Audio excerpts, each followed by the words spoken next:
Salam hormatly vatandaşlar. Şu gün 2024-nji ýylyň 20-nji güni hepdäňem şenme güni hoş geldiňiz Demokratik Opozisiýanyň platformasynyň kanallarına. Şuňky gepleşimiziň temasy Türkmenistanyň bize gelip gowşan habarlar. Şu arada biz şunu gurulacak. Şu gün meniň bilen şu gepleşige Konstitusiýon Centrynyň ýolbaşçysy Muhammed Döýje atnaşýar. Muhammed ağa, salam aleykum, hoş geldiňiz.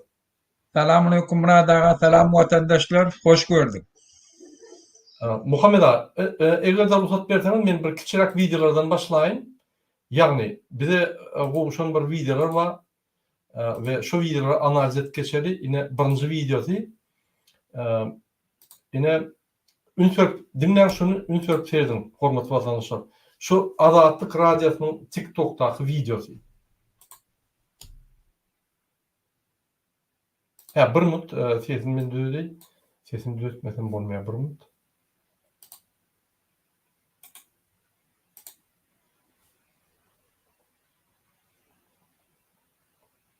Okay.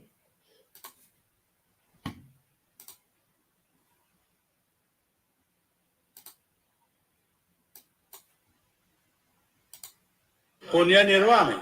Konya neri bekirlerim, eri sokalarım yakasında Konya, eri so Türkmenbaşı'nın tuğraklarına bekirlerim. Yok onu edip olmaz, göçürüm olmaz, biz ne yemedim, ömrüm koy. 100 rahana tapıya. Sen ondan hemen minister olup atıyorsun bana. Sen hem kanun önünde cevap verirsin.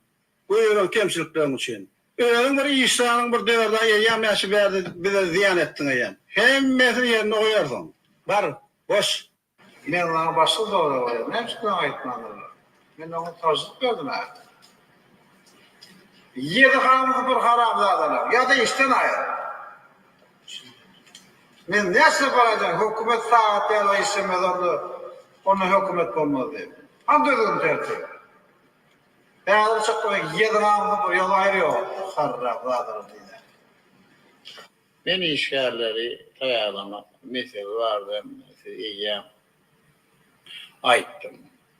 O hocalık, üniversitelerin enstitüsü pudu için ama yılın hünermenleri tayarlayar. Ama sol hünermenler yukarı hükümetin tamamlandığından sonra esasen bireki puduklardı işlerler. Bir mesela hiç kimim seyretmiyor. Ve doğruda ağabeyden kalkara uğramadık. İlk için olsa böyle semitler uğramasın. Yürütülüstülüğün idarelerinde neticeler matmasılar iyi işleyecek öktür yani.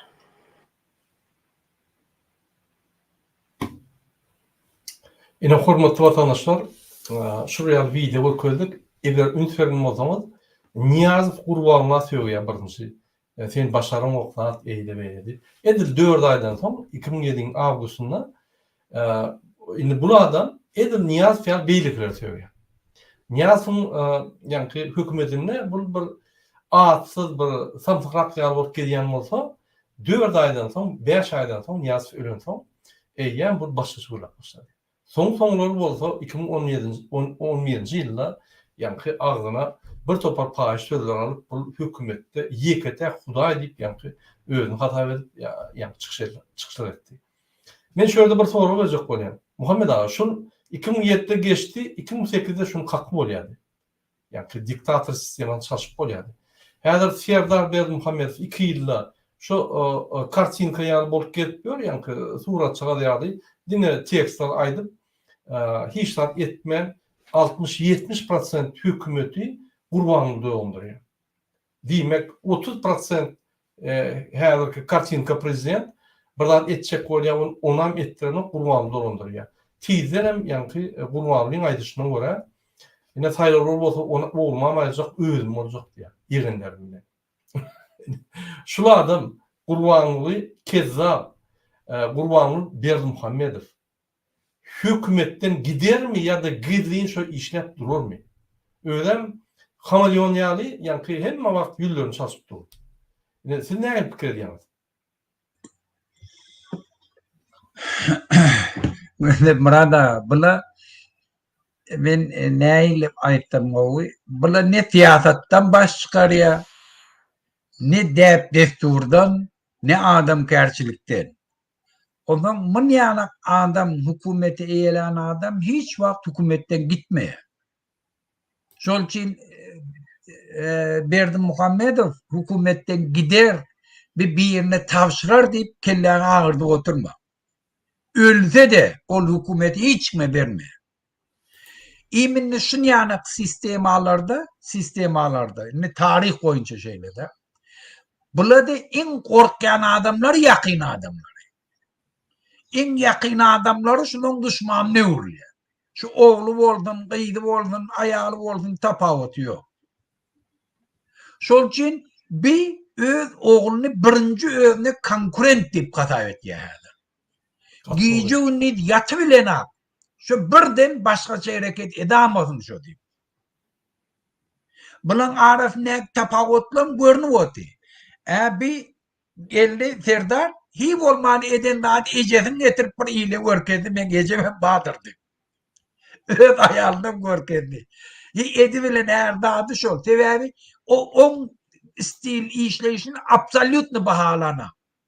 Mecburluk yerdeydi. Şol için yavaş özüne gelip başlayıverdi. Gelecekte özünün ıkbal neyli bolacağı patvapros boluverdi. O birinci düşman olayan şu. Sebebi o stil yurt dolandırışı ne dünyanın şu atkı gudadına kavat geliyor, ne ahlaga, ne marala, ne deve destura. Şol için ol dine bir momentin idin ne oğlu. Kakasını ayırmağın. Onun Berdi Muhammed biliyor. Şol için ol gider mi kadi fikir etme.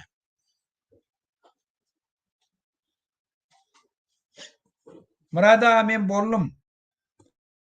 Gattoğru belli keştiniz benim şeyli fikir ediyen hükümette Gurvanı Berdi Muhammedov öz hükümeti öz melliği yalıvergen oğluna da inananok. Häzirim eýem 2 ýyl boldy. Ine Serdar Berdi Muhammedow'un prezidentlik ýani falsifikasiýa edip bilen seçkilerimizde gulap girenine 2 ýyl boldy. 2 ýylda hälem şoňa hiç şeýle rol berenok. Näme etjek bolsa-da kakadına ruhsatlanmasa birini işinden aýdyp bilýänok, birini iş goýup bilýänok. Ine öz lübowniçasy ýani parlamentin ýolbaşçysy we öz ýani medisina ministrliginde işleyen ayan maşgala häzir arkada şäherde hekim bolup ber. Ine şonam ulanýar. Bu öz komandasy bilen, öz kezzap komandasy bilen, öz ýani ministrlikden gelen kezzap komandasy bilen hälem hökümeti eýnep ýatyr. Özü bolmasa da öz adamlaryny goýup Serdar Berdi Muhammedow blog edip hiç taletdirmez. Arasında ikisi uruşýar. Ýöne Serdar bir daha da düşünmeli. Kakasyny ortadan ayırmasa, mu hiç vaktam yol yok. Rolum yok. Yolum yok. Şol kartinka adly Serdar Berdi Muhammedow bolar. Bu prezidentlerle döwletiň kartinkasy diýip bolar, başga da diýip bolmaz. Gelin Muhammed Ağa başka havalara tehdit geçelim. Yine häzir men birinci Vatan programmasında görkezeyim. Näme bolup geçýär Türkmenistanda bir tehdit geçelim. Näme bolsa vatanmyz? Birler gepleşmeye başlaýas. Şoň hormatly prezidentimiz Serdar Berdi Muhammedowdan ulgy marhale ministrler kabinetiniň nowbatdaky meclisini geçirdi. Meclisiň gün tertibine döwlet durmuşyna değişle bir neçe meseleler gersildi.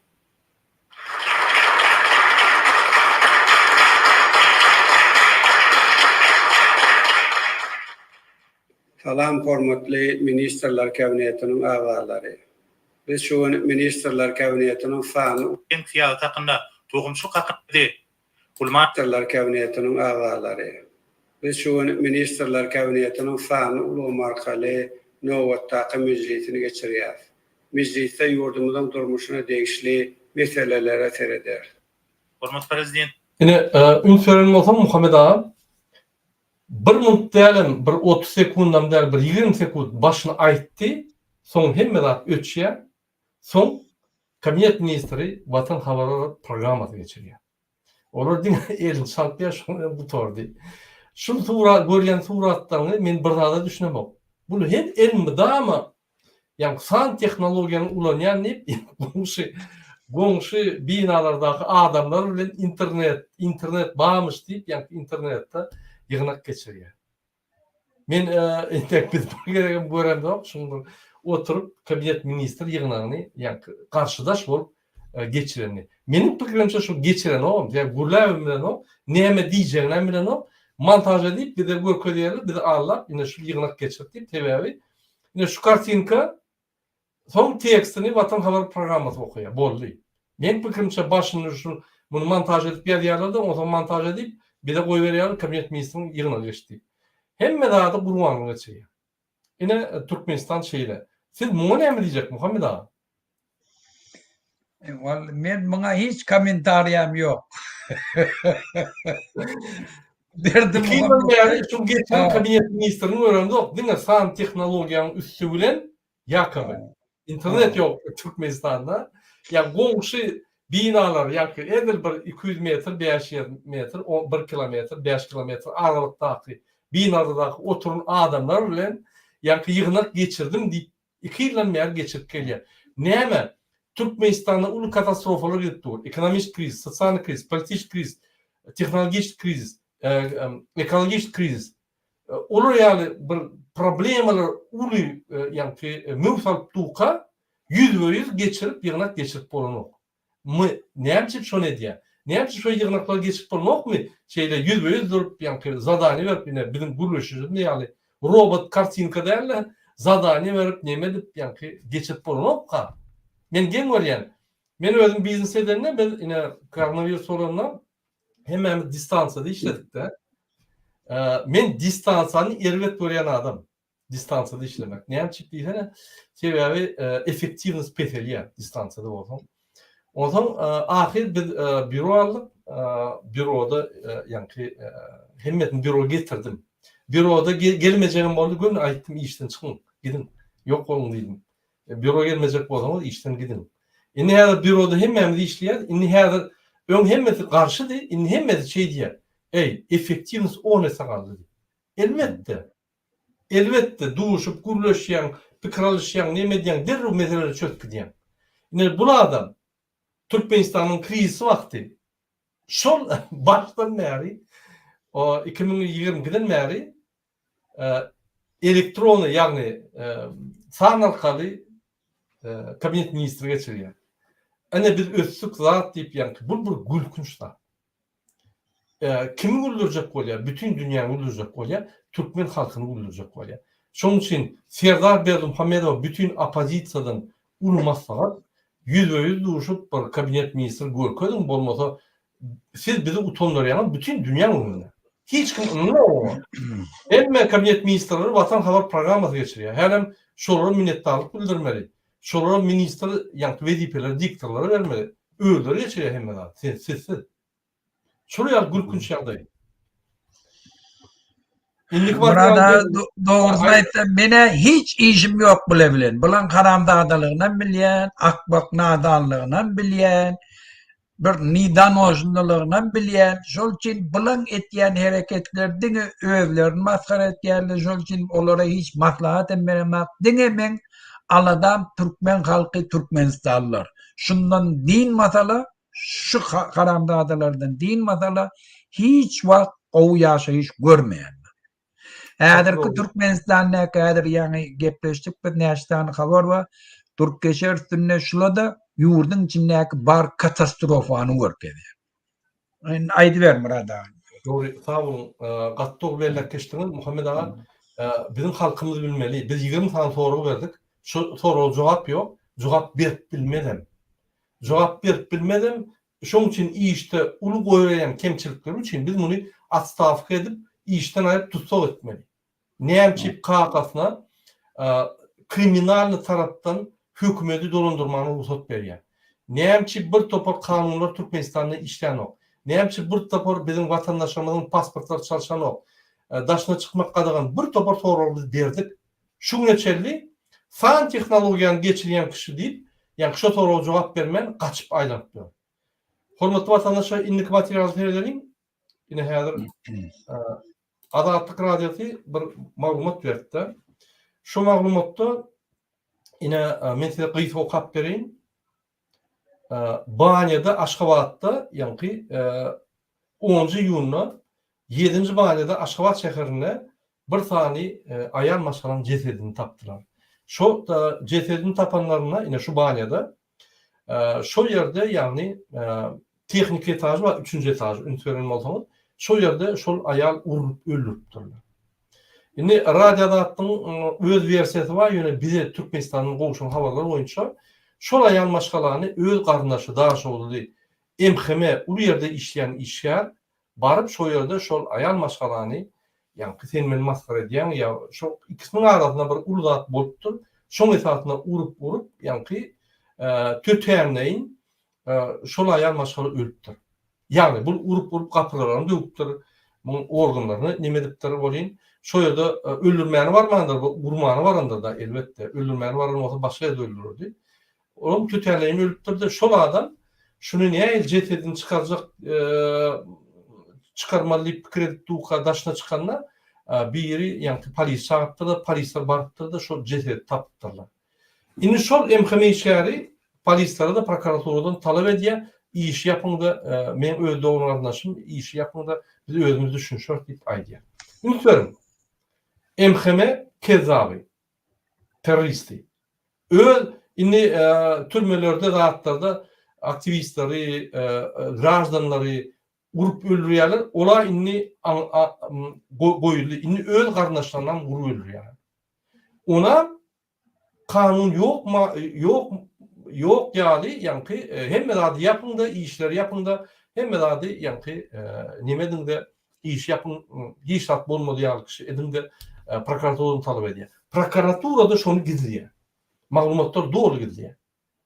Yine Adalet Radyosu doğru yerler geçti. İgerde şuraya bir adam ölse ya bir topar adam ölse da şurada kurbanı büyüküp çıkıp Ilaytada Rossiyada öyle yani duygusunu bilir ya yani şoları kıynancını bilir ya da dedi ya. Yani öyle Türkmenistan'da yani kriminal taraftan dolanıp gelen Türkmenistan'da bırak bolsa ne özü ne oğlu Alavali Serdar hiç tat bildiren o.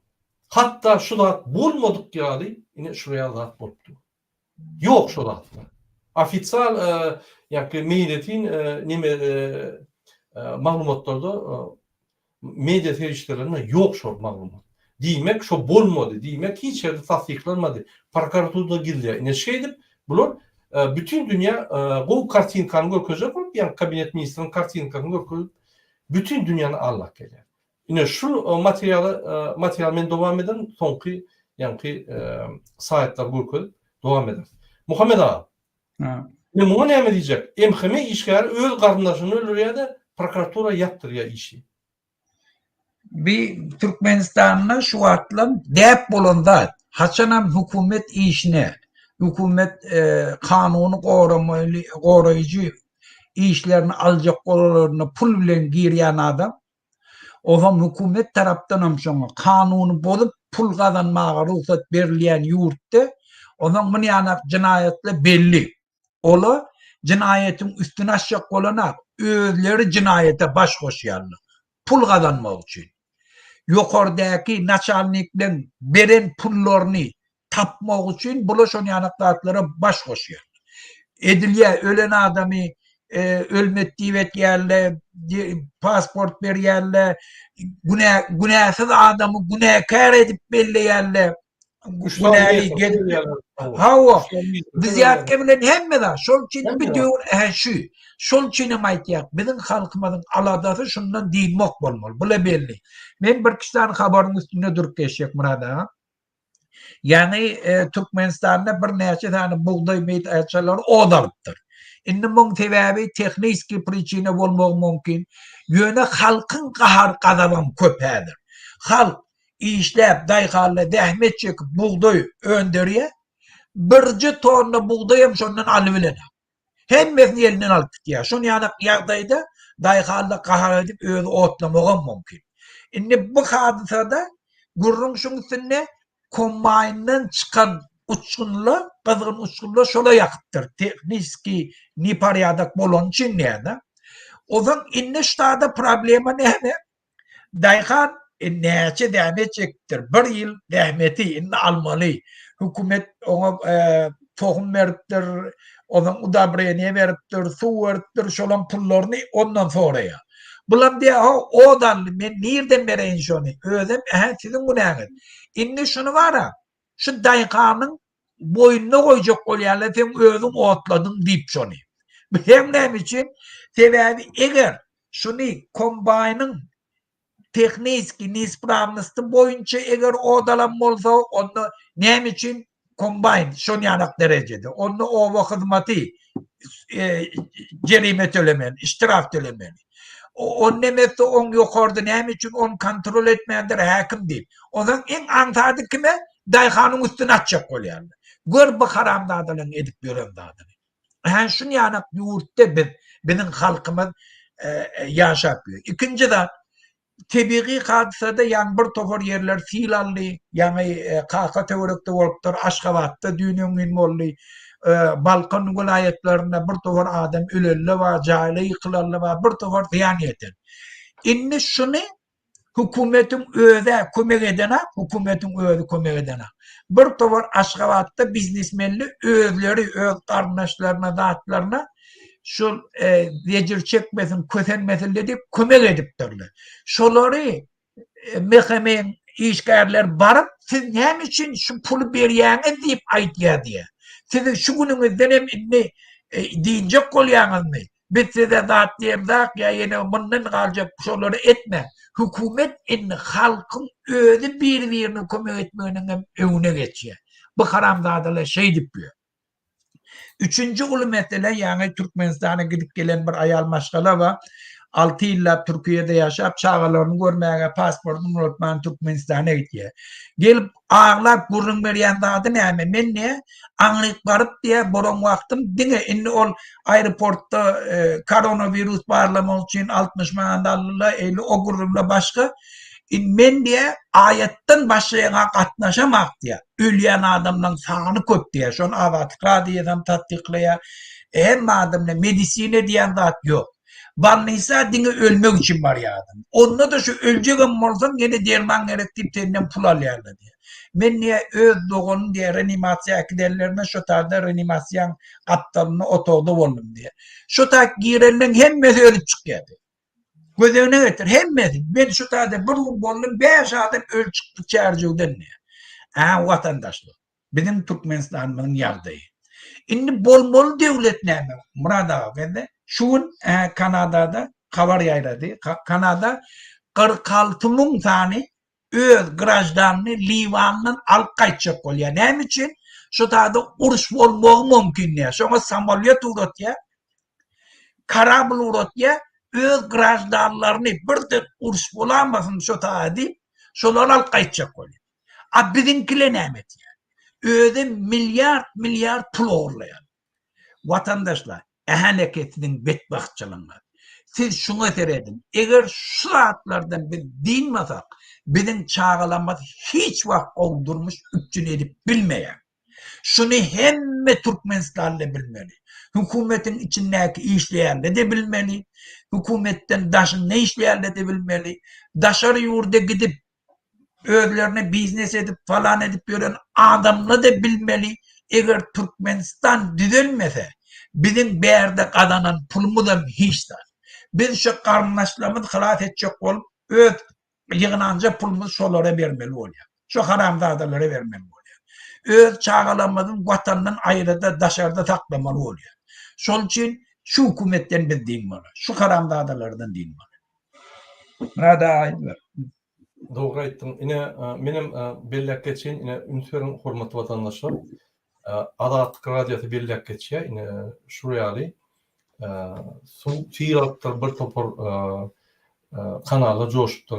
Ahal we Mar vilayatynda adamlar 4-5 şagly adamlar taamlaryny senka gaçypdyr, şkatulka gaçypdyr. Ine şolara kömek etmek üçin biznesmenler doğrudan bartdyrlar bolýan. Şolara emkeme topulupdyr. Men diýjek bolýan Türkmenistanda adam öldürmek, adama kömek etmek dini hükümetin lisensiyeti var. Onun gurbanının serdari. Şunu bize dahi başka adama kömek ettirmiyor. Şunu hiç yerde bizim azadlığımız olmalı, bizim hakkımız olmalı. Ne kömek etmeyene, ne yok diýmene, ne gürlemene. Ne şuraya biz bunu geldik. Şoň üçin men MHM terroristlerine diýen, eğer sizin başınıza gelýän şu problemler. Size kömek edilmez. Sizden işten giderseniz, sizden basılıp giderseniz, sizden basıp gidip oturlar. Kaçana çel pul alıp halkın karşı teröristçiliğe yürüyecektir. Häzirki günne Türkmenistan'la dine MHM teröristleri, yani prezidenti ve kezzap prezidenti ve kezzap milli lider gorlayan. Başka gorlayan yok. Türkmen halkı olan yok. Polislerin gorlayan yok, beyliklerin gorlayan yok. Polislerin inni yüreğe düştü. Usilini kaçana çel biz normalde yaşar. Yöre Türkmenistan usilini deyip aydiyalı, işten gidecek deyip aydiyalı polisler. Yine hormatly vatandaşlar, gıylka maglumatlar, inni maglumatlar devam edelim. İnniki maglumat, lütfen. Neyse görkedeyin. Yine şuraya bir edara var. Bu yani OON, Birleşen Milletler Kurulması'nın statistik komisyası var. Yine şu yerde bütün dünya maglumatlarını alyalar şular ve şu maglumatlarda yani şu size görkedeyin. Ve şu maglumatları bunu bütün dünya analiz edip neye bolup geçýänini seyredip globalizasiya bolan soň şoňa gatyn serýärler. Mysal üçin mesela aýdaýyn. Yine Türkmenistan'a yani gazyň bir bölegi gaz çykanda ne çykanda çykýar da metan, zalya, howany eýýär sputniklerin üstüne şu bellenilýär da şu tapylýar da Türkmenistana pretenziýa bildirilýär. Sen bizim planetamyz hapalýan. Inni bizim planetamız bir öý boldy. Inni öňkü ýaly diktatorlar Türkmenistan yapıp etçerini edip içine girip bilmediler. Mass media, sosyal medya, sputnikler, internetler. Häzir internet ine gelecek ýyldan internet günü telefonun sputnigi diýen operator merakar. Urbanly Serdar Berdimuhamedow kontrol etmilmeýär şonu. Şoň üçin rejim gaçýar. Şu interneti açsa bir ayağına rejim gaçýar. Bu gidecek yeri yok şunu. Şunu düşünerek bulun. Atalı oğul iksan kezzap A harpını şermenine ukuyipsız hünerment değer adamlar gelip 80-nji ýylyň tehnikasyny ýa-ni ulanyp ve şonun sistemasyny ulanyp häzirki 20-nji asyrda bütün häzirki günne ösýän tehnologiýalara garşy görüşýärler. Bize garşy görüşen ok. İnternete garşy görüşjek bolýar. Sosyal medya garşy görüşjek bolýar, telewizioniýa garşy görüşjek bolýar, sputnikler garşy görüşjek bolýar. Öz diktaturasyny saklap mümkin näme? Şoň üçin ine biz günle çykyş edip durandyk, şonda da basşylyk etdi Türkmenistana. Hemme tarapdan çopalan basşy edýär. Bir video çykaryp TikTok'a goýýar, ýa-da bir videony dostuny berýär, ol öz sany berýär, şeýle maglumatlar ýerýär. Şoň üçin gidilip bolmaýar. Ünsverin şu bütün dünya statistika komisyası yine belirlep geçer. Türkmenistan kıpkızın. Ünsverin. O demek näme? Afrika yani Amerikan bir döwleti, Afrikan bir döwleti ve yine Türkmenistan. Şu üç tane döwlet hiç ýyl maglumat beren ok. Garanky. Häzir aýdýan Türkmenistanyň prezidentler kartinka. Aňarsa garanky. Şu garankyda kriminal edýän bandit kezzap Burhanly Berdimuhamedow döwletini dolandyrýar, öz ýerinlerinde. Ünsveriňnike yine şu Türkmenistan boýunça maglumatlar. Ünsverin. Men şunu ýa-ni Birleşen Milletler'in Gurulmasynyň statistik komissiýasyndan maglumatlar alýan. Ünsverin. Gyzyldyr. Hiç ýerde maglumat ýok. Nol. Bulary ýa-ni bellek geçerýäli. Şunun statistikasyna ynanyp bellek geçerýäli statistika da ýok. Hiç tat ýok. Yine şunu Birleşen Milletler Gurulmasynyň statistika komissiýasy we bütün dünya bankynyň hünermentleri bellek geçýär. Türkmenistan garanky zonada. Hökman berdad etmeli Türkmenistan. Maglumatlary almaly. Yine Merkezi Asya'da seyretseniz, yine Türkmenistan Merkezi Asya'da. Kazakistan näýeli, Kırgızstan näýeli, Täjikistan näýeli, Özbekistan şu ýa-ni ýaşyl bolsa onu diýmek şu gülýär pakazatlar. Yine Türkmenistan seyredin. 0 pakazatlar. Hatta Merkezi Asya döwletleriniň içinde de biz 0.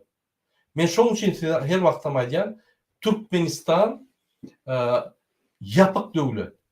Türkmenistan ne de adam hakları kanun tarafından iyiliği hormat koyulya, ne de adat hareketler var Türkmenistan'da, ne de internet adat maglumatlar var, ne de hükümet açık statistik maglumatlar var. Türkmenistan'ın prezidenti Serdar Berdimuhamedov öz işini oňurup bilmän işine ul kemçilikleri koyverdi. Bir Türkmenistan'ın prezidentinin sorularına cevap sormalı. Türkmenistan yapık, Türkmenistan garınkı zonada yerleşiyor. Bir Türkmenistan'ı yaktalandırılmalı ve üstürmeli. Yani şunun için hatta biz de her gerek dürlü ulgumlardan materyal alıp görkediyor. Değil mi? Bir ulgum değil. Hemme ulgumlar burada hatta sikliyor. Türkmenistan yapık devlet, kanunları işleyen yok, adat hareketleri yok, internet yok, statistika yok. Neyem içinde bolup geçiyor? Huda bilsin. Hatta Kurban'ın Serdar'ın bile ne oluyor? Orada değil mi ülke zaplığını ne diye? Bunu ne diyecek Muhammed abi?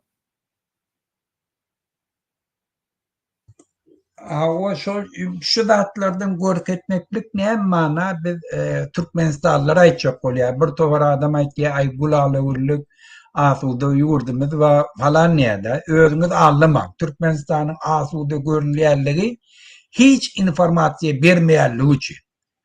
Adamlaryň ölýärleriniň üstüni ýapýany üçin, adamlaryň sesini çykartmaýany üçin, adamlaryň balnisalarda prastoy keselçiliklerden ölýäni üçin, wraçlar keselleri ölmäge mecburi derece getirýärligi üçin pul almak üçin. Şol üçin şolaryň hiç gaýsyny bermeýän informasiýa olan gulalygyrlyk görnýär. Şol üçin özüňiz anlamak. Eger Türkmenistan gulalygyrlyk bolsady, Türkiýede 1 milyon Türkmenistanly dokumentsiz gezmezdi. Çağalaryny taşlap gelmerdi ota. Şol üçin hemme zat belli. Bunu dünýä bilmeýän kam diýmem. Dünýäň hemmesi bilýär. Olara biz aýtýak näme üçin biz inniqallykdy. Bizi gollandy. Şol üçin hemme zat biziň halkymyza öwürler.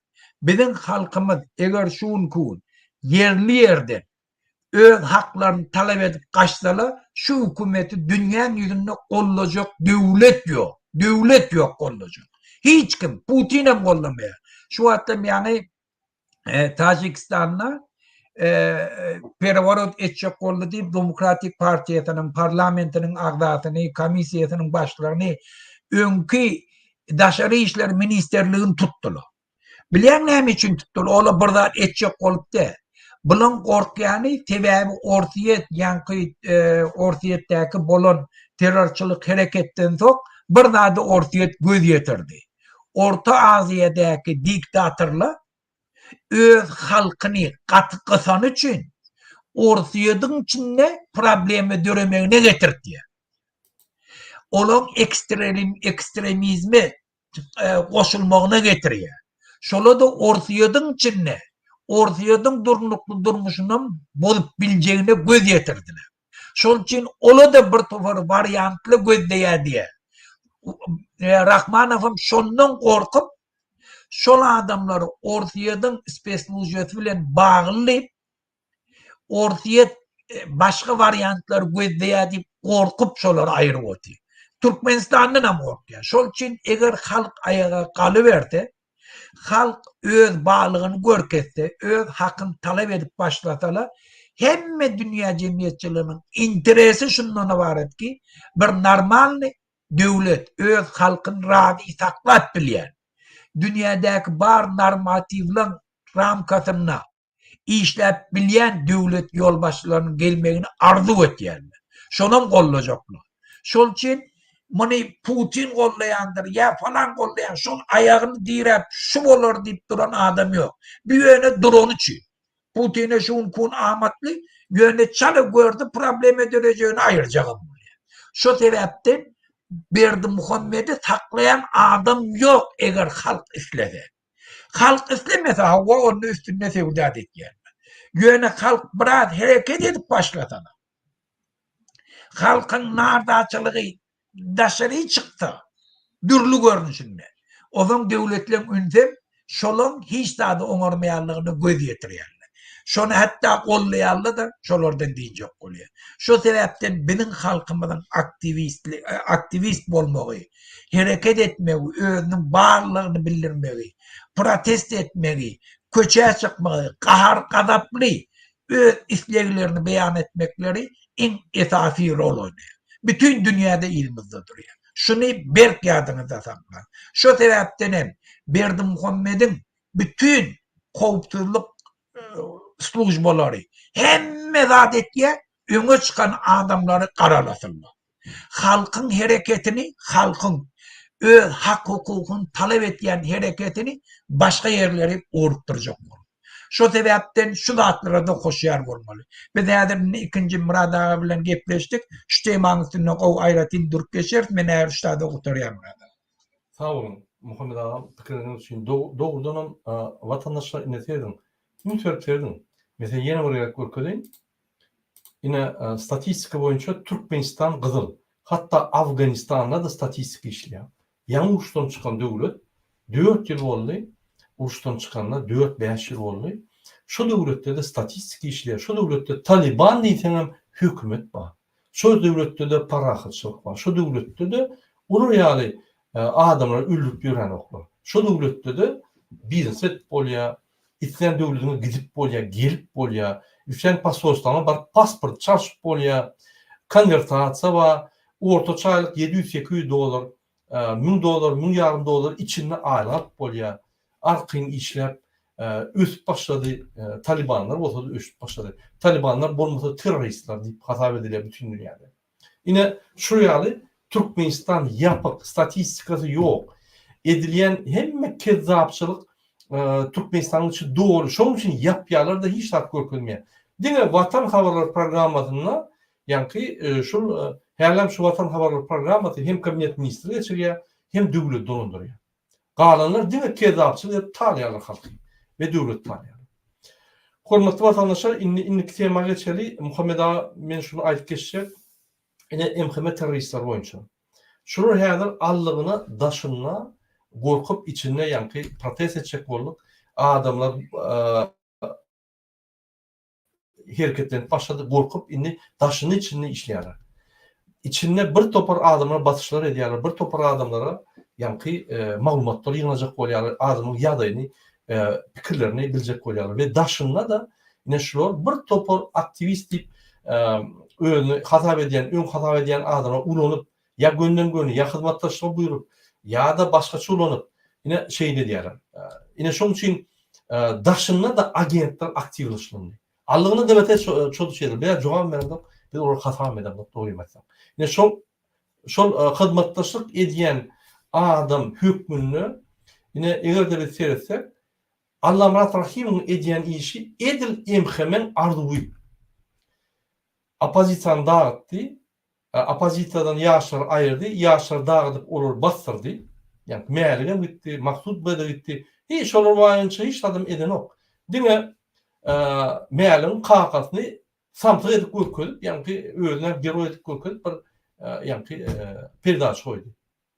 Hani hatlar, hani onu gorlamak üçin, hani meýerligiň baryny bilmek üçin sen jurnalistsan, sen onu yani iýdigiderli dernemeli, iýdigiderli tapmaly. Sen ol ýollaşyňa çykyş edip ýören. Sen sana inanyp maglumatlar berip ýören. Näçe iýdigiderli şonu ýa-da işleýän okdy. Bir topar hukuk goýan gurumlar galdyrman, bir topar çykyşlar etmän, bir topar protestler etmän, hiç zat etmän, gaýdy başga bir topar goşulyp, o ýerde bulaya, o ýere barıp, o ýerde bulaya, o ýerde bolýa. Окончательно Putin Putin oýdy. Men näçe Putin oýdy diýen, men kepini aýdamok, ünsün. Mene görkedeýin. Men şu arada bir ýürüýte durup geçýän. Ine dedim, şu ýerde Türkmençilik çatyna apros boldy. Siz Türkmenistan yani Merkez Asya ve Zakavkazya Rusya girmeliler yerine hovu girmeli deyip yani bu galsavad ediyor. Öz sesini veriyor. Türkmenistan hiç vakt karşılık bulmalı yani. Türkmenistan'ın karşılığı isteyen o. Sebebi Gurbanul Leali Serdar Berdimuhammed fiyatı bulur satılan. Bulur FSB işliyor, MKM işliyor. Erti başka bir zulümün pul verse şunu işlep verenler. Nemçe nemede radyoda attığından maskara bolup kovullu, başka yerde jurnalist bolup işleyen yok. Hiç kim alan yok. Dine yankı Russian Russian Today ya olan bir bu torun kezzapların uyuşan yeri. Bu torun propagandanın uyuşan yeri. Öz halkını şu dereceye getirip Rusya halkını edil agresif, imperski ambitsiyasına getirip halkını uruşa sokup öldürüp var ya. Yine şu propaganda yankı koşulup Türkmenistan'ın sonra girip Türkmenistan'ın şu yine de önkler kolonyada bolmalı fikir eden adam. Men bir daha da gen görýän. Näçe şu aktivist diýen adam ya halka kömek etjek diýen adam şoň ýanyna barıp şoň efirlerine bar ya. Ol bu torun Putinoy. Putinoň akşam ýatanda owşap ýatýar. Şol adam Russiýanyň öw gizlinçe, gizlemençe işleýär. Ukraina barıp razvedka etýär. Bir topar zatlar edýär.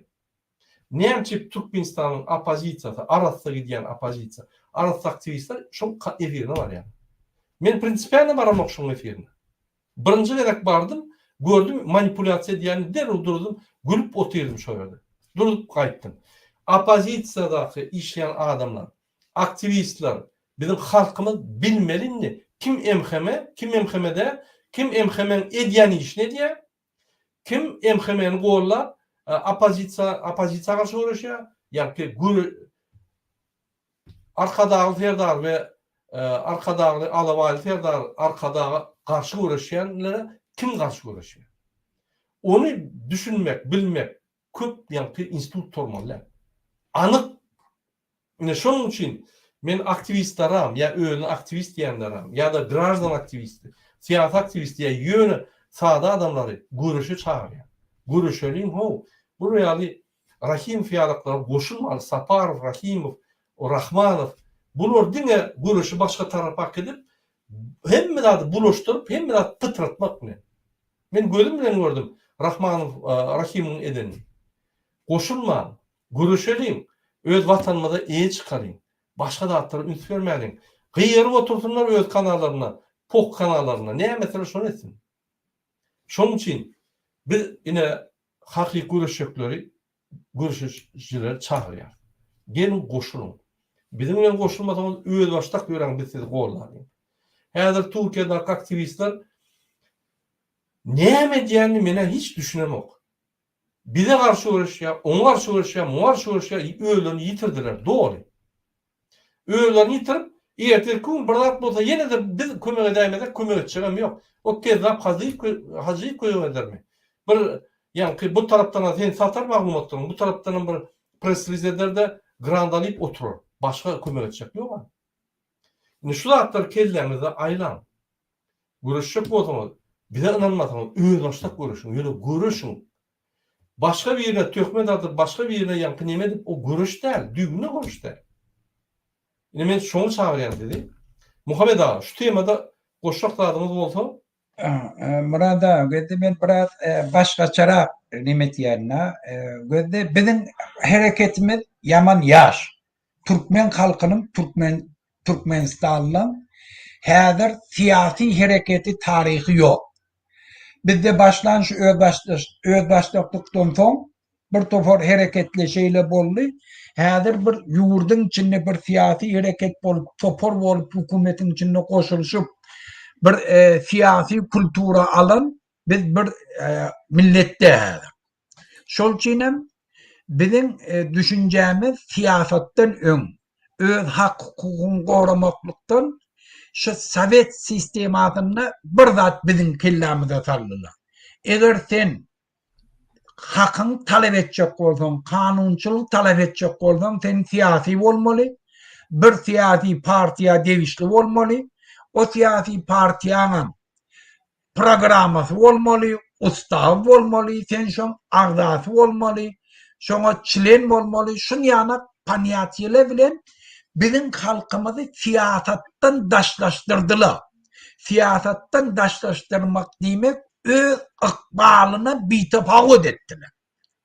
Yani ýurdyň içindäki bolýan zatdan şoňa öz goşundyny goşmak, aktiv gatnaşmaktan gorkuzdylar. Yani sen gidip kanunçylyk talep etdiň, sen siyasi. Sen eýär bir partiýa agdasy bolmaly. Sen falanly falan daşarı yurttan pul veriyorlar deyip tuttular. Ya sen gelip öz hak hukukunu talep edende sen özün neyme? Sen özün ay senin tattın, falan yerde falan ettin, ay özün biz yatkallın, sen öz durmuşun neyil deyip onu maskara edip başlayan. Şu zatların hemmesi KGB'nin oyunları, hemişe, spesluj bolon oyunları. Şol için biz her ne ettik şu neçelli, halka şu da yetireli. Sen öne çıkmaklığın, hak talep etmekliğin, ol sen hükmen bir siyasi partiye koşulmağın de. Sen hükmen özün akkuş bolmağın de.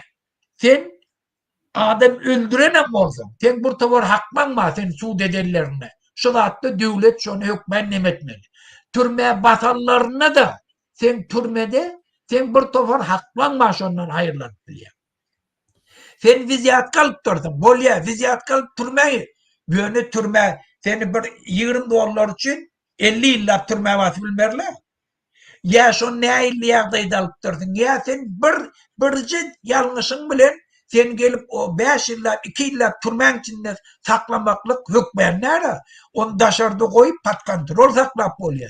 Her hepte gelip gider yana gidip bolya polisiya. Uslovunu çıkarıp bolya. Bir aydan son pavideniyesi kovulda falan olsa öyüne koyverip bolya. Şunun hem birini talep edip bolya. Şunu yanaklatlar talep etmeyene de bizim halkımız korkundular. Biz şu an şunu ayırdık. Bir tavır oğlanı öne çıktı. Şu öne çıkan oğlanları KGB'nin hem hücumuşundan bolli. Şunun övleri şeyle. Ol çağasını taşlak kayıttı. Ol dışarı yurda gitmek için siyasi hareket etti. Aktivist bolli. Bir pul almak için etti. Ay bir yine burada. Bir gelecekte prezident olacak olup özünü öne salıp oturuyor. Aslında hemmesinin hem grajlarından hakkı var. Ben öz yurdumda yaşadım gelene. Hakkını talep etken. Eğer hükümet sen kanuni sen öndeki etmerdadi etmese o başka yurda gitmeyene hakkı. Politik ubeş almaya hakkı. Teven Türkmenistan'da hakkın korap öne çıktı. Sen türmeye batıyalım. Şu an hakkı şunu etmeyene. Ayten biz şunları kollamalı. Şun yana aydılyanlar hem ben bilginim. Şunlar dine KGB tarafından aydılıyor. KGB şunları adamların sesini basacak olup, halkı öz hakkını talep ettirmeyecek olup, kurnayan dudokları. Bizim bir tavır oğullarımız şuna düşünmediler. Ya Belkaslayın şuna bulaştılar. Ya da hükümet taraftan oyun olup ettirtiyenler, ya da hükümetin adamları ettiyenler. Şol için birinci ünlü vermeli adamımız şu. Her kim öne çıkan adam ne gelecekte prezident olacak olup deyip çıkıyor, ne bir partiye agdat deyip öne çıkıyor, onu dine öz hak hukukunu talep edip, yurdun içinde kanunçılığı bekelçek olup öne çıkıyor. Şolun karşısında da kov avanıyor. Şolları korumaklığa hem hukuk koruyucu kuramalan borçları, şolu koruyacak olup öne çıkıttırlar mı? Pasoltlan önüne barıttırlar mı? Hukuk koruyucu kuramalı bir mekanizm dünyada dörediler. Şolları korap bilir yani. Şolları yutmal olu da şon etmeli. Bizimkiler KGB'nin patvilyaniyeti bolon için şolu öz fonksiyonunu yerine getiren. Şol için Avrupa'ya kaçıp gelen oğlanlar, aktivistlerin karşısına hat yazıyor. Olan canlı Türkmenistan avana, Türkmenistan'a gitti de işte Polonak deyip kat yazıyor. Şunu KGB'nin etiyen dağıtları. Kaytan bir, neyse Türkmenistan'dan köp adamlı Avrupa geldiler, Avrupa Türkmenistan'daki bolyan facialara ünlü çekiliyor. Bir tarafı, bunu geliyor, senin grajlardan geliyor kaçıp. Yardığı şeyler, bir de mi öğrendik, şun yani, bunu onlara davet edip başlıyor. Şol için bir mekanizm hükümüne şundan hayırlanmalı, siyasi toparlı diyelim. Neyse imigrantlı köp Avrupa gelse, Avrupa'nın ünlü Türkmenistan'a çekiliyor. İkinciden, Avrupa'da okap, Avrupa'da yaşayan adamlar bizim yaş devletimizde ulu kadırlı olup bir yerle gelecekti. 1000 tane adamın içinden birin okap, bilim alıp, Yevropa'nın durmuşunu, devlet kuruluşunu öğrenebilse gelecekte bizim şula zalatoy kadrlamız, altın kadrlamız, yurdumuz üytkerip bilecek adamlar. Bilen ikinci tarafı. Bizimkiler olsa ya bilkatlayın, ya kavançılık edip, ya da özleri hükümet bilen işleyen bolon için şunu yanak adamlara da kaytam şolara kovadar bolmağa derekten bilen karşısına gittiler. Şulan bizim oğullarımız birbirine düşman etti. Şunun için ben şu da aytacak olayanlardım ben. Biz öne çıkan adamlar hemmesi aktivist, hemmesi öz hak hukukunu talep edip öne çıktılar. Yöne bula ağlığa düştüler. Özleri bir topardadı ne doğru düşündüler. Öne çıkan adam, eline mikrofon alan adam gelecekte prezident olup bilmeyen şu 2-3 yılın içinde hemmemiz düşündük. Şu atlam yeke aktivisti de şu da geldi. Eğer biz birbirimiz bilen dava ettik, biz birbirimiz bilen uğraştık, düşman sonundan hayırlanıp, yeke bizim oğullarımız, aktivistlerimiz, öne çıkan adamları Türkmenistan'a deportasiya ettirip alıyor. Şoları terör etkiye, şoları öldürüyor, şoları vuruyor, türmeye salıyor. Yenilen şeydik böyle. Şol için biz birbirimizden uğraşmalarda öz aramızdaki davanı ayırmalı, bizim hemmemizin hareketimiz bir daha da uğurtturmalı. Berdi Muhammed'den dinmasa şu öne çıkan adamlara gelecekte durmuş yok. Olan geleceği yok. Şol için bizim hemmemizin befidimiz bir dağıttanı var. Şun kun hemme davaları ayırmalı. Eğer öz yurdum töyyen olsam, eğer öz şahsi ikbalına bir tefavut olmayacak olsam, eğer Türkmenistan'ımız östürecek olsak, eğer Türkmen halkını şu bedbahtçılıktan halat edecek olsak, onunla şun kun, kinani, daha da ayırmalı, dige bir napravlerde hemmemiz hareket etmeli. Bizim aramızda dava salacak olan adamları ayırmalı yani, ülk vermeli, ola düşmanlı, hükümetin karşısına hareket eden adamlara biz kollamanı oňarmaly. Oňarsagam bilelikde vurmalı toşkany bile gepleşip tapıp hükümetin en islabi yerlerine urmanı oňarmaly. Şoňa da biz hemmemiz ya oturup gepleşmeli ya da birbirimizin hareketimizi ünt verip özümizden şol bolup bilajaklarda birbirimizi kollap da etýän hareketlerine koşulmaly. Şun kun yeketek bizim hemme aktivistlerimizin ykbalam şuna bağlı. Eğer şun kun biz birbirimiz kollap bilsek, birbirimize uruşmaktan derekten, birbirimizin karşısına gep aytmaktan, ekrana çıkıp ona buna diýmekten ayrılıp da gelip öz sayıwymyzy göredip bilsek, birbirimiz kollap bilsek, bizim hareketimiz ken efektivni bolýar. Düşmanyň hemme hile mekirçiliğinin öňüne geçibilýär. Şu neçelin hemme oğlanlar idarladılar, gördüler, okudular, çıkış etyen adamlar gördüler. Kimin nämeliğini bilýärler. Şol için bir adam yanlışan bolup biler. Bir adam tiyafatda yanlışı ben biler. Göne buları o bilkaslayın etýänini goýmalylar. Her kim birden etjek bolsa gollaydy. Şol için şu maksady gözegini tutayım. Berdi Muhammed'den eğer dinmese bizim hiç kaytymyza gün yok. Bizim ykbalymyzam şoňa bagly. Doğru aytdyň Muhammed ağa. Menim goşaýan aýdanyň üçin biz bir zady unutmaly. 3 zady bilmeli.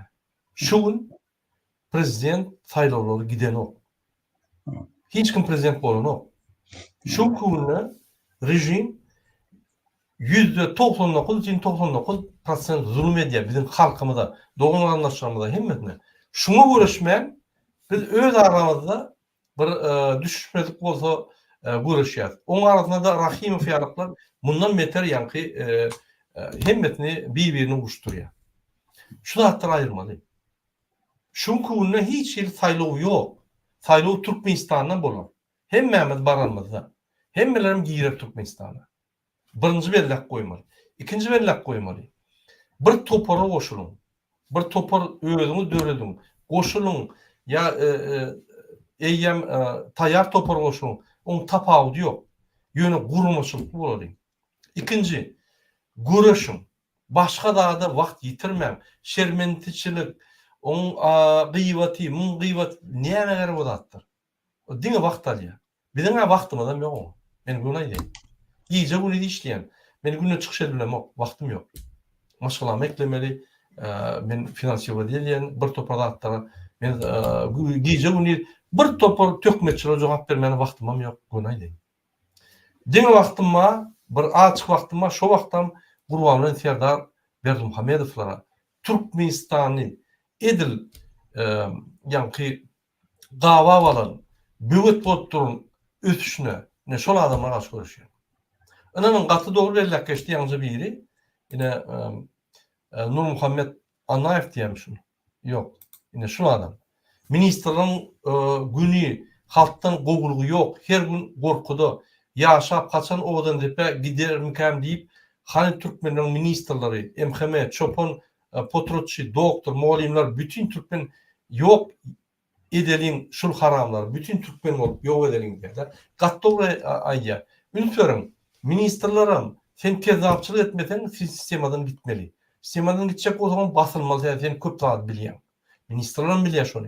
İkinci, ministrler häzir sekretarlar kontrol etdirýär. MHM gelip sekretarlardan ýa-ni informasiýa diýär. Kimle ulaşdy? Opozisiýadan ulaşdymy? Kime ýa-ni näme diýär? Şundan öwrenip, bu görgüliňi gije uny daşyna ýürüte maşyna goýup, ýa-ni satelit goýup ýüzüne şoň hemme gepleşiklerini dinläp oturýar. Şol ýaly kontrollar şular. Şunun ýa-ni başajak günler ýok. Şunun güni jüwütni barlak görsem tabletkalar, ýürek agyrly, uspakaýuşy, davleýene garşy, bunun tabletkada ýetmiyor. Sebebi bulardan işlemedik sistema ulanyp ýa-ni uly ýa-ni depkinli rezultatlar gazanmany talap edýärler. Sistema ýok o rezultatlar gazanmak üçin. Ol ýa-ni yetjek zadyny yetjek bolup bir topar zatlary kanunlar bozmaly bolýan. Bir topar ýa-ni berilen planlary, meýilnamalary ýerine ýetirjek bolup bir topar kanunlar bozmaly bolýan. Sen dogry ýolda barsaň kanun bolýan, näme dogry ýolda bolsaň kanun bolýan, sistema işlenok. Şonu düşünýärler ministrler, hiç dat diýip bilenok. Bir sözem diýip bilenok. Bir ýol galýar, şu atalyň bar ýerini ýalap, ýallaklyk etmek ýol galýar. Şeýdip öz günlerini görýärler.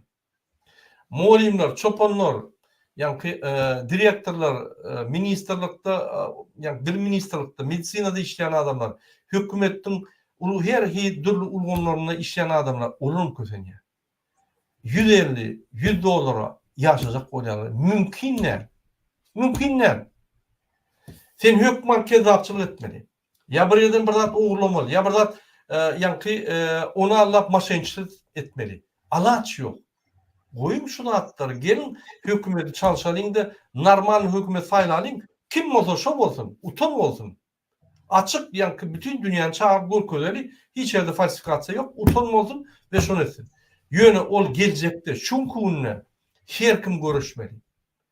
Biriň pistoleti bolsa pistolet ýa-ni mediany ulamaly. Beýlik media avtomat ýa bolsa avtomat ulamaly. Beýlik bir media ýa-ni kanaly puşka ýa bolsa puşka ýaly ulanmaly. Ýöne biz Medine häzir haçap görüşmeli. Şonu edemdi. Devlete toparım bilen Muhammed ağa iýidi giderli syptyrman şu Alawaly Serdar bilen Alawaly arkadagy ýa-ni garşy görüşýär. Galanlar bir görüşýär. Rahim fiýal adamlar çek bolup görüşýär. Soň öz propaganda, Putinoid propaganda ýöredýär. Aktivistler garşy görüşýär, bulaşdyrýar da edýär. Boldy. Bir topar adamın akkauntyny açyp onun adından ýazyp bir topar maglumatlar ýazýar. Devlete halk topary diňe öz akkauntlaryny ulanýar, hiç bir kanallara baran dok biz.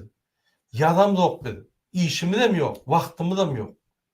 Şoň üçin biziň adymyzdan ýazyp bizi ýa-ni uruşdurjak bolýarlar. Şol ýaly MHM gylyk täzetini ulanýar. Rahimov men şondan ýa şu. Agentmi, FSB-şlikmi, MHM bilen dok. Ýöne şonuň metodlaryny ulanýar. Näme işi var opozisiýada? Jurnalist del, opozisiýner Putinoy. Men düşünemok. Näme adamlar şoň kanalyna bar ýaly. Onu dinler ýaly. Bütün maglumatlar konspirologiya. Ýagny suwutnama. Gülüzüm gelýär dinlerine, men dinlemem demek doýmaýsyn.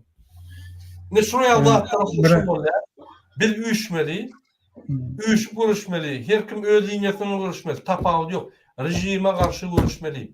Rejime karşı görüşmesek katı doğru belirleşti Muhammed Ağa. Öne çıkan adamın ıkbalı yok. Yok.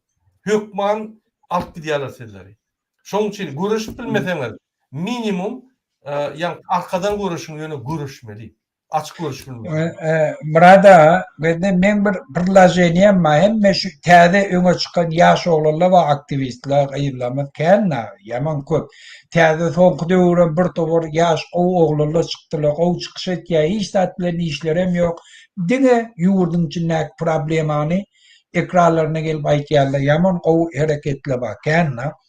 Men näme diýjek bolýan? Şu wagt hemme şu öňe çykan ýaş oglanlaryň hemmesi birleşip biri bilen bir saglaşyňa gelmeli. Biziň hemmemiziň niýetimiz Berdi Muhammedy aýyrmak, hak hukuk talap etmek, ýurdumuzy düzeltmek, şol üçin biri-birimizi gollaýly. Biri-birimiziň garşysyna çykyş etmäli. Biri-bir hökümetiň provokasiýasyna paddawatsy etmäli.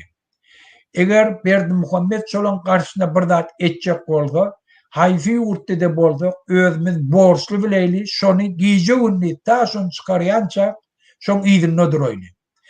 Materialny kömek ýygnayly. Näýli başyna bir zat düşdi, şoň ýygyna bolar ýanyna diýdi.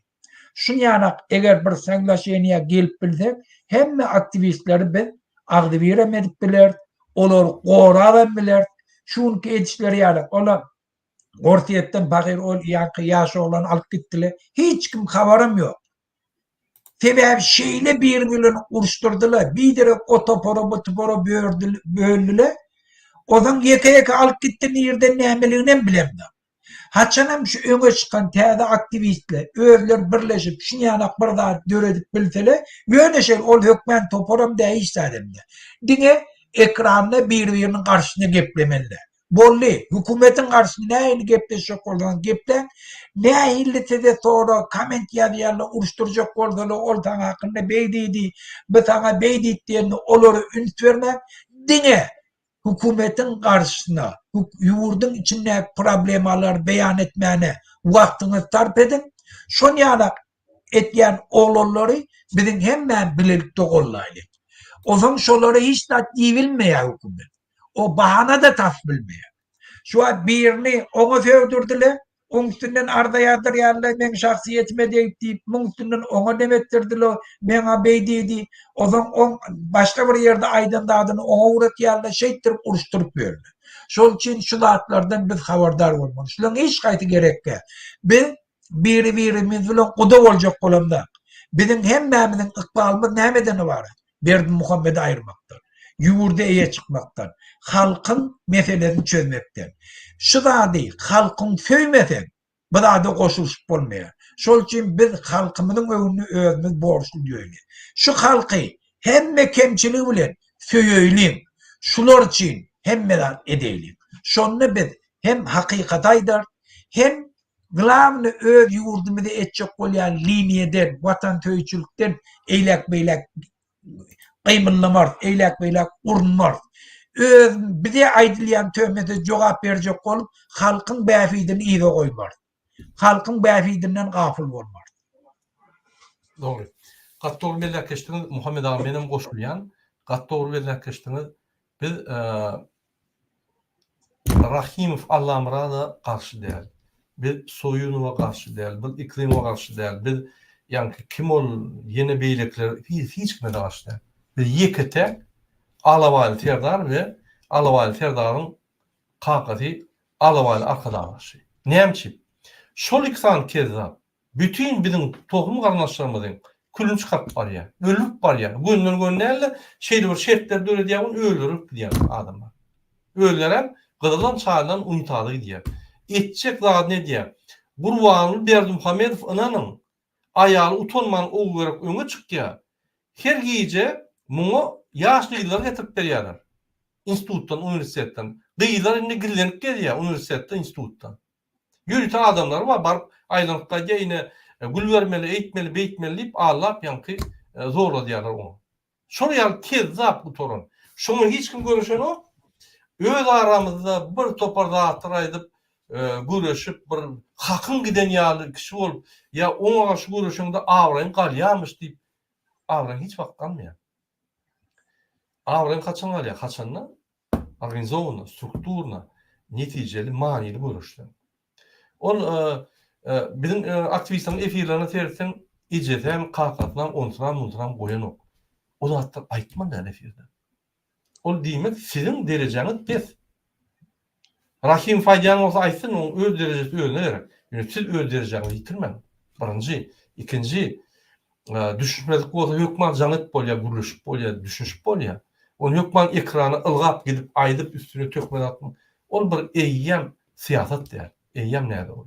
Soňam ýene birden ýaş ýerine, ýaşulyň ýaşuly ýerine, siýasatçyny siýasatçy ýerine, aktivist ýerine, grażan aktivist ýerine, halkymyzy halk ýerine, wezipeli adamyny wezipe ýerine biz hormat goýmaly. Kezzaplar hormat goýmaň. Ýöne başta hormatdan başlamaly. Hormatyňyzy görkezlerimizde siz öz awraňyňyzy alýar. Adamyň awraňyny almaň yok. Özüňiziň terbiýeňiz badyňyzy görkezleýär. Terbiyeli adamdyňyzy görkezleýär. Ýene bir zat ine köp kişi devlete toparlana ýüzlenýär finans kömek goýunça. Biz finans kömek edilmemiz. Inanyň, biz özümizi finansiýa edýär. Biz hiç bir grant amalymyz yok, bize bermeýärler, dogrymaýdy. Biz näçe ýüzlendik beren oklaryň sebäbi biz siýasatçylar adamlary ýanky görüşe çagyrýar. Adamlar ýanky halat edýänler hukuk goýan gurmalar, ine ular berilýär. Ýa ular çykdyjary we o tarafa bu tarafa gitmeli bolýar, advokat tutmaly bolýar. Bilemedýär şol ýanky hukuk goramak işlerini bilemedýär. Ýöne biz regularna giýjüň ne dedimdi, aram edýär. Yani şoň üçin bize pul berilmeýär. Bizden kömek sorasaňyz, bizim mümkinçiligimize göre biz jogap berýär. Şoň üçin ine ýagdaý şeýler gaýtyp bizim halkymyz bizim fondumyza pul goýup bizi görüşdirmeli. Ine ol dogry. Şol halk öz arasyna fondlar dönemeli. Öz arasyna. Özlerine kömek etmeli. Sebäbi siýasatçylyk çözmeliler onu. Bizim grażdan ýanky raýatçylygymyz ösmeli.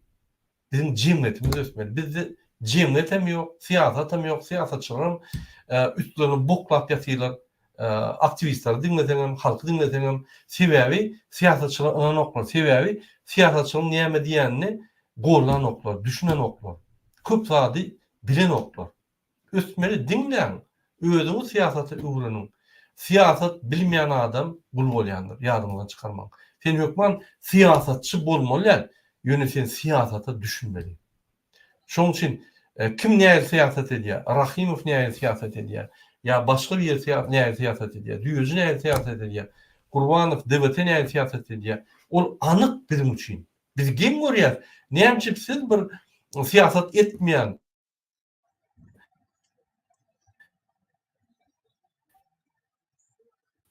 buluşturýan adamlar barıp ine şoň efirlerden dinleýär. Bilmedi.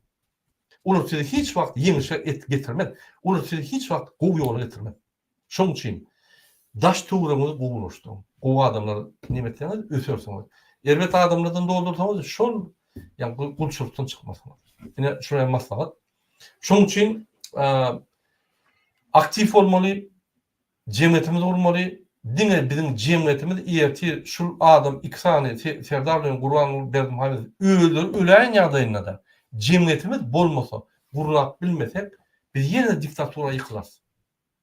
Häzir siýasat partiýalary bolanmasa Türkmenistanda 2006-dan ýas ölünni biz bir demokratik öýleşik eden bolsak, prezidentler Ukraina ýaly çarşyp durulmasa, bir topar partiýalar bolanmasa, Serdary da öňe çykarmaýarlar. Ya da gurbanlar bular ýaly kezzaplyk etdirmeýärler. Ýegenlere gurbanlar gün türmede oturdurdylar. Siz bular ýaly gulçulukda bolmadýňyz. Asiýat partiýalar diýmek Muhammed Awliň Gurbanow ýaly ýokurdan gaçan adamlar däl. Bizim halktan çıkan adamlar, biz ýaly halktan çıkan adamlar döremeli. Bir topar partiýalar bolmaly. O partiýalar dörende bu partiýa garşy görüşmeliler. Sebäbi bizim tek parlamentda baram ýok. Bizim tek Türkmenistanyň territoriýasyna topuruna baram ýok. Aramyzda görüşer ýaly. Entek ol görüş bolur mu bolmaz mı onu belli hem yok. Şoň üçin hemmeler güýçleri ýygnap diňe rejime garşy görüşmeli. Men hökümete garşy görüşüm diýemok. Sebäbi hökümetin içinde bu adamlar var. Hökümet doğrusu bolsa hökümet bolmaly, hökümetim halka hyzmat etmeli. Ýöne hökümeti basyp alan adamlar garşy görüşüm diýen. Gurbanlyň Serdar Berdimuhammedow we şonuň ýanyna bir 5-6 tane ýazlyklar bar. Şonuň hemme ýa-da reşeňetini hemme çözdükleri netijelerini etdirýän adamlar bar. Şonuň garşy görüşmeli. Murada mende bir zat arzu etmek, bir zat sen çyndan ýeňjek bolýar. Sen ýeňjek bolýar. Problemany bilýän, sana bewet bolýan zaty bilýän. Şonu aýyrmak üçin hemme güýjüň ýygnaýar. Ondan soň sen planlaşdyrýan näme etjeňi. Bide şu wagt her bir zat etmekden, her näili sistemany Türkmenistana ýöretjek boldum. Näili politik strukturan Türkmenistana ýöretjek boldum. Birinji zat bewet bolup duran zat bir zat tohum Türkmenistan talap oturan oğul. Şunu aýyrjak bolsam, bütün Türkmenistan döwlet sisteminde işläp duran adamları yakmaly, öldürmeli, çağasyny Afrika gitmeliden ol akmaklyk. Sen beýtdirip, sen Berdimuhammed aýyr bilme. Halky günäkär edip sizin hemmäňiz günäňiz we hawa bizim günämiz bolan üçin şu haramzada hökümete gelen üçin. Hawa dogry. Ýöne biz şu ýagdaýdan çykjak bolýar. Şu halk bilen, şu halkam şu ýurdun eýedi. Şu oğurluk edenem ma, doğruluk edenem ma hemme. Ýöne bir zat hemmesine päs gelýär bu. Şondan diýim ben. Şol üçin bugun bizim dawamyz hökümetin içindäki işleyen adamlar bilen de. Bir tane maşgala bar, hemme kişi gün berene. Şonu aýyrmakdan. Şonu aýyryp bilsek, bize göreşmeklik hem ýeňil. Halk düşmanyny görýär, ala düşmany. Düşman belli. Bizim düşmanymyz hökümetin içindäki işleyen adam nede? Gaýtan şole bilen bilelikde bizim düşmanymyz haramzadalar. Biz şulara aýyrmak. Ondan soň şunu aýrandan soň ýurdun içinde näili sistema döretmeli, onu politik partiýaly öz planlaryny berer. Ol haçanam şert döränli. Şula gidenden soň şert döreýe adat taýlaw. Şonda halkyň içinde her kim öz planlaryny berýär. Biz şu topor şu plany berýäk, şu ýanyk ýurdu düzeltjekdi. Halk taýlamagy mümkinçiligi bolýar.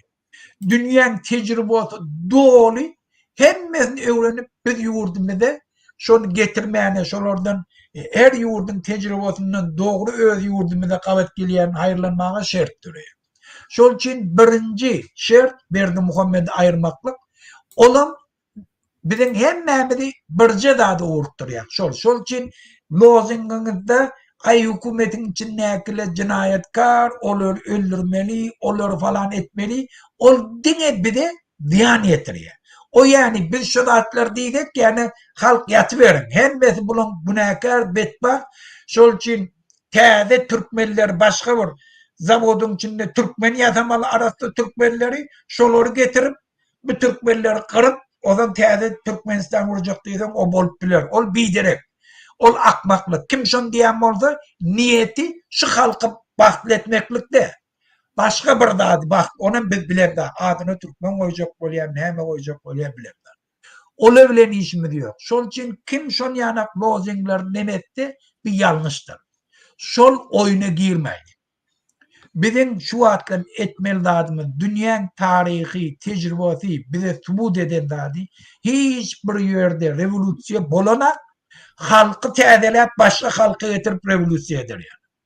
Hükümetin içindäki adamlary garmalyyan lozing bilen hükümete gelip hükümet dolandırıp ýurtdy döwlet ýok. Ýok şonu ýanak. Hemme ösen döwletleri gördük. Kanadadan, Amerikadan, Angliýadan, Fransiýa. Häzir hem şahlykları bar, şahlary bar. Şo öňki ýurduny bir belli bir derejede beweden bolandyr, halkyň gahar gadawanmadyr. Ýöne şolaram taklak gelelle bar häzirçe. Ýöne oňa derek kanunçylygy östür. Halk kanun talep edip bilipdirler.